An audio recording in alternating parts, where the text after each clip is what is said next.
नमस्कार। आज बात करते हैं उन अदृश्य समझौतों की जो हमारी पूरी दुनिया को चलाते हैं। जी हाँ, हम बात कर रहे हैं कॉन्ट्रैक्ट्स की।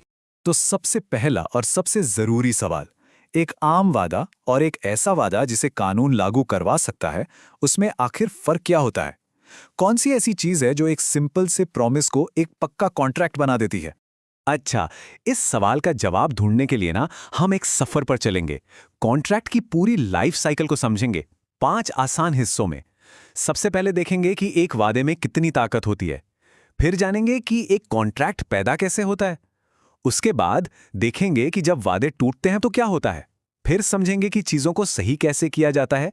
और आखिर में इस बात पर गौर करेंगे कि हमारी दुनिया असल में इन कॉन्ट्रैक्ट्स पर ही कैसे टिकी हुई है। तो चलिए शुरू करते हैं पहले हिस्से से, वादे की ताकत। मतलब एक साधारण से शब्द से लेकर एक कानूनी बंधन तक का सफर। हम समझेंगे कि एक वादा होता क्या है और समाज को इन्हें गंभीरता से, मतलब इन्हें लागू करवाने के लिए एक सिस्टम बनाने की जरूरत क्यों पड़ी।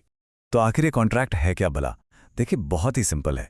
ये दो या उससे ज्यादा लोगों के बीच का एक ऐसा एग्रीमेंट है जिससे कानून की नज़र में इज्जत मिलती है।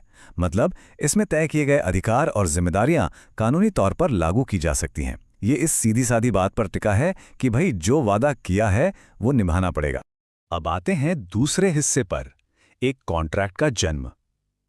चलिए देखते हैं कि आखिर ये बनता कैसे है। इसमें कोई जादू टोना नहीं है, बल्कि इसके पीछे एक बहुत ही साफ सुथरी, एक स्ट्रक्चर्ड प्रोसेस होती है। तो कई कानूनी सिस्टम्स में, जिन्हें हम कॉमन लॉ सिस्टम कहते हैं, एक पक्का कॉन्ट्रैक्ट बनाने के लिए 3 चीजें जरूरी होती हैं। Step 1, offer. मतलब एक पार्टी कहती है, देखो ये सौदा है, ये शर्तें हैं। Step 2, acceptance. यानी दूसरी पार्टी कहती है, ठीक है, मुझे ये सारी शर्तें हूबहू मंजूर हैं। इसे मिरर इमेज रूल भी कहते हैं। मतलब जैसा ऑफर वैसी ही स्वीकृति। और फिर आता है स्टेप 3, जो शायद सबसे मजेदार है। इसे कहते हैं कंसिडरेशन।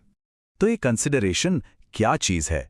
बहुत आसान भाषा में कहें तो ये उस वादे के बदले चुकाई गई कीमत है। और मजे की बात यह है कि ये कीमत हमेशा पैसा हो जरूरी नहीं। ये कोई सामान हो सकता है, कोई सर्विस हो सकती है, या यहां तक कि कुछ ना करने का वादा भी हो सकता है। पॉइंट यह है कि दोनों पार्टियां एक दूसरे को कुछ कीमती दे रही हैं। इस आइडिया को ना 1915 में लॉर्ड डुनेडिन ने बड़ी ही शानदार तरीके से एक लाइन में समझा दिया था। उन्होंने कहा था, कंसिडरेशन वो कीमत है जिससे दूसरे के वादे को खरीदा जाता है। वाह, इससे ज्यादा साफ और क्या हो सकता है। लेकिन जरा रुकिए, क्या एक अखबार का एड, एक विज्ञापन भी कॉन्ट्रैक्ट बन सकता है? बड़ा दिलचस्प सवाल है। चलिए इसका जवाब ढूंढते हैं 19वीं सदी के इंग्लैंड के एक बड़े ही मजेदार और मशहूर केस में। तो कहानी है Carlill versus carbolic smoke ball company की। हुआ यूं कि एक कंपनी ने एक स्मोक बॉल का विज्ञापन निकाला। दावा यह था कि इसे इस्तेमाल करने से फ्लू नहीं होगा।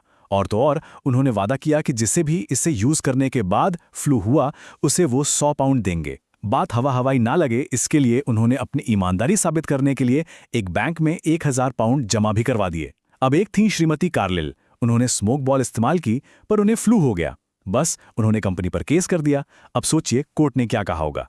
कोर्ट ने फैसला सुनाया कि भाई ये विज्ञापन मजाक नहीं था, ये पूरी दुनिया के लिए एक सीरियस ऑफर था। और श्रीमती कार्लिल ने जब बॉल इस्तेमाल की तो ये उस ऑफर को स्वीकार करना हुआ। नतीजा, कंपनी को पैसे देने पड़े। चलिए अब आते हैं कहानी के तीसरे मोड़ पर, जब वादे टूट जाते हैं। अब तक सब अच्छा चल रहा था, लेकिन अब कहानी में आता है ट्विस्ट। क्या होता है जब कोई पार्टी अपने वादे से मुकर जाती है? इसे कानूनी भाषा में कहते हैं ब्रीच ऑफ कॉन्ट्रैक्ट, यानी कॉन्ट्रैक्ट का टूटना। ये तब होता है जब कोई एक पार्टी बिना किसी जायज कानूनी वजह के अपनी जिम्मेदारी निभाने से मना कर दे या निभा ना पाए। लेकिन सुनिए, हर वादा टूटना एक बराबर नहीं होता। कानून 2 तरह के वादों में फर्क करता है, कंडीशन और वारंटी। सोचिए, कंडीशन कॉन्ट्रैक्ट की नींव है, एक बहुत ही जरूरी बुनियादी शर्त। अगर ये टूटी तो मानो पूरी इमारत ही हिल गई। तब दूसरी पार्टी पूरे कॉन्ट्रैक्ट को ही खत्म कर सकती है और नुकसान के लिए पैसे भी मांग सकती है। दूसरी तरफ है वारंटी। ये एक छोटी मोटी शर्त है, जैसे दीवार पर पेंट का एक धब्बा। इसके टूटने पर आप कॉन्ट्रैक्ट खत्म नहीं कर सकते। हाँ, उस धब्बे को ठीक करवाने का, यानी हर जाने का दावा जरूर कर सकते हैं। पर एक सवाल और उठता है, क्या हो अगर कॉन्ट्रैक्ट की नींव ही खोखली हो? क्या हमेशा वादा तोड़ने वाला ही गुनहगार होता है? जी नहीं, हमेशा नहीं। कानून कुछ बचाव के रास्ते भी देता है, जैसे कि मिसरिप्रेजेंटेशन, मतलब किसी ने झूठ बोलकर कॉन्ट्रैक्ट साइन करवा लिया, या फिर मिस्टेक, जब दोनों ही पार्टियां किसी बहुत ज़रूरी बात को लेकर गलतफहमी में थीं। और एक होता है ड्यूरेस, यानी किसी से बंदूक की नोक पर या धमकाकर साइन करवा लेना। इन मामलों में कॉन्ट्रैक्ट को रद्द किया जा सकता है। मिसरिप्रेजेंटेशन को समझने के लिए बैनमैन वर्सेस वाइट का केस एकदम परफेक्ट है। एक खरीदार को हॉप्स खरीदने थे। उसने बेचने वाले से साफ साफ पूछा, क्या इन पर सल्फर का इस्तेमाल हुआ है? बेचने वाले ने कहा, नहीं, बिल्कुल नहीं। बाद में पता चला कि यह बात सरासर झूठ थी। कोर्ट ने कहा कि खरीदार का यह सवाल सौदे की एक बहुत ही अहम शर्त थी, और क्योंकि उसे धोखा दिया गया, इसलिए वो हॉप्स को लौटा सकता है। तो अब आते हैं चौथे हिस्से पर, चीजों को सही करना। वादा टूट गया, नुकसान हो गया, अब क्या? कानून इस गड़बड़ को ठीक करने के लिए क्या करता है? चलिए देखते हैं। इन तरीकों को रेमेडीज या कानूनी उपचार कहते हैं। ये वो कानूनी औजार हैं जिनसे किसी के हक को वापस दिलाया जाता है या टूटे हुए कॉन्ट्रैक्ट से हुए नुकसान की भरपाई की जाती है। अब मोटे तौर पर दो मेन रेमेडीज होती हैं। पहली और सबसे कॉमन है डैमेजेस, यानी हर्जाना, मतलब पैसे से नुकसान की भरपाई करना। इसका मकसद ये होता है कि जिस पार्टी का नुकसान हुआ है उसे उस पोजीशन में पहुंचाया जाए जहां वो होती अगर कॉन्ट्रैक्ट पूरा हुआ होता। दूसरी रेमेडी है स्पेसिफिक परफॉर्मेंस। इसमें कोर्ट कहती है, पैसे वैसे नहीं, तुमने जो वादा किया था वही पूरा करके दो। लेकिन यह बहुत रेयर होता है। ये तभी इस्तेमाल होता है जब पैसे से काम न चले। जैसे मान लीजिए सौदा किसी यूनिक पेंटिंग का हो या किसी खास जमीन के टुकड़े का, तो कोर्ट कह सकती है कि वही चीज देनी पड़ेगी। और अब हम आ गए हैं अपने आखिरी और पांचवें हिस्से पर, एक ऐसी दुनिया जो कॉन्ट्रैक्ट्स पर बनी है। अब जरा जूम आउट करके बड़ी पिक्चर देखते हैं। ये जानना बहुत जरूरी है कि कॉन्ट्रैक्ट के जो नियम हमने समझे वो पूरी दुनिया में एक जैसे नहीं हैं।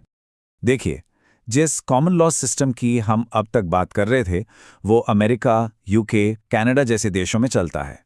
लेकिन यूरोप और कई दूसरी जगहों पर सिविल लॉ सिस्टम है और वहां के तौर तरीके थोड़े अलग हैं। चलिए स्टेबल से इन दोनों के बीच का फर्क समझते हैं। कॉमन लॉ में, जैसा हमने देखा, कंसिडरेशन बहुत जरूरी है, लेकिन सिविल लॉ कहता है नहीं, अगर दोनों पार्टियों का मन मिल गया यानी मीटिंग ऑफ माइंड्स हो गई तो वही काफी है। रेमेडी की बात करें तो कॉमन लॉ में पहली पसंद हमेशा पैसा यानी डैमेजेस होता है, जबकि सिविल लॉ में स्पेसिफिक परफॉर्मेंस को यानी काम को पूरा करवाने पर ज्यादा जोर दिया जाता है। और आखिर में कानून का सोर्स क्या है? कॉमन लॉ में पुराने अदालती फैसले बहुत मायने रखते हैं, जबकि सिविल लॉ पूरी तरह से लिखी हुई कानून की किताबों यानी कोड्स पर चलता है। तो इन सब का मतलब क्या है हमारे लिए? अरे अपने फोन के टर्म्स एंड कंडीशन से लेकर नौकरी के एग्रीमेंट तक हर जगह यही अदृश्य नियम काम कर रहे हैं। ये हमारे भरोसे और व्यापार की दुनिया की नींव हैं। ये सिर्फ वकीलों की चीज नहीं है, ये हमारी और आपकी रोजमर्रा की जिंदगी का हिस्सा है। और यहीं पर मैं आपको एक आखिरी सवाल के साथ छोड़ना चाहता हूं। आज हम एआई, एल्गोरिथम और स्मार्ट कॉन्ट्रैक्ट्स के दौर में जी रहे हैं। इस नई टेक्नोलॉजी की दुनिया में एक वादे का भविष्य क्या होगा?